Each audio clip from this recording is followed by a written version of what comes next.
Yeah, I mean, we're a day after Christmas, but we're getting our white Christmas today on the 26th, which is great, no doubt about it. Seen a lot of smiling faces, a lot of people bundled up right now, of course, enjoying this winter wonderland. But I'll tell you this, if you look just over there to my right, unfortunately, that's also part of this winter wonderland too. Metro bus stuck. I just talked to the bus driver there. Luckily he's okay, all the passengers were okay, but he's been stuck there for about an hour or two. So again, guys, definitely want to take it slow on the road, and if you can, stay off the road at the end of the day, really. But yeah, it's a still good time out here other than that. Yeah, the kids are going to love to get out there, get the dogs out there as well. Brady reporting from all around Seattle all day long. We've seen, Mike, 70 flights canceled at SeaTac Airport today so far. It could increase as the day goes on. And so many people have been sending us so many great pictures from all around Western Washington. You can text them to us at 206-448-4545. Although, to be honest, we're about to run out of time here, but we'll try to get as many of these in as we can.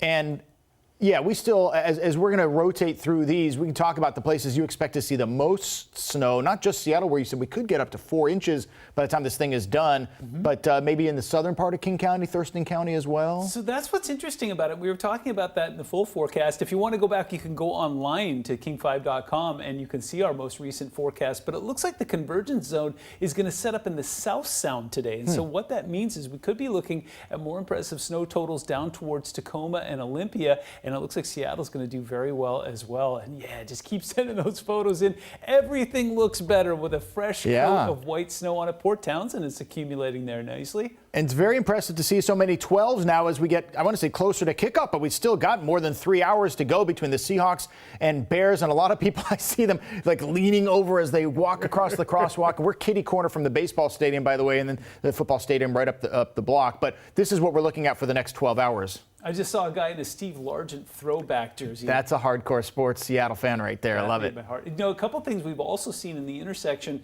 as I've been watching this morning is I've seen a couple of snow-worthy cars, including a Jeep and a Subaru, go sliding through the intersection so far. So we're telling everybody, four-wheel drive doesn't necessarily mean four-wheel stop. So do be careful out there. It's going to stay cold. It's going to stay blustery throughout the day today, and you're going to keep sending us those photos. Yeah, no question about it. When you wait, hopefully by now, you're waking up, you've been up for a couple hours or whatever, you had a picture, feel free to share it with us online, and you can text it to us because, of course, we'll be broadcasting throughout the evening as well. You get the fifth quarter after Sunday Night Football, the most watched show in America every week, basically. You got Washington and the Cowboys. They always draw well. And the Seahawks at 1 o'clock against the Chicago Bears. And we talked about the fact that it's not snowing in Chicago or Detroit or Boston, New York, where you usually get Christmas snow. But here it is going to be snowing, and not just for today, right? Well, take a look at the 7-day forecast. This is just surreal. As I was putting this together this morning, I had to check and double check some of those numbers, but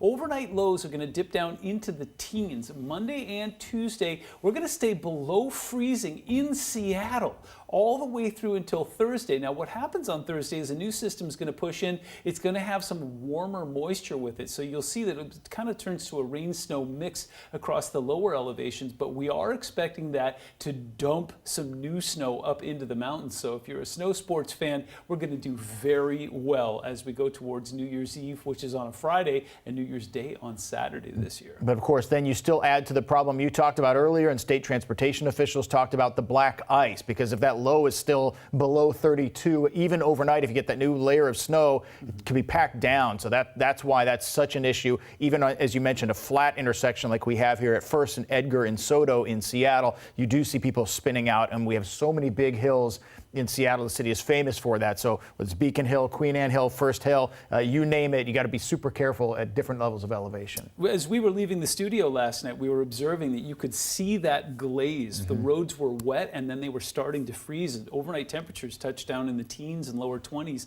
So yeah, you've got that layer of ice with fresh snow on top of it. Even if you're out walking today, do be very careful. Yeah.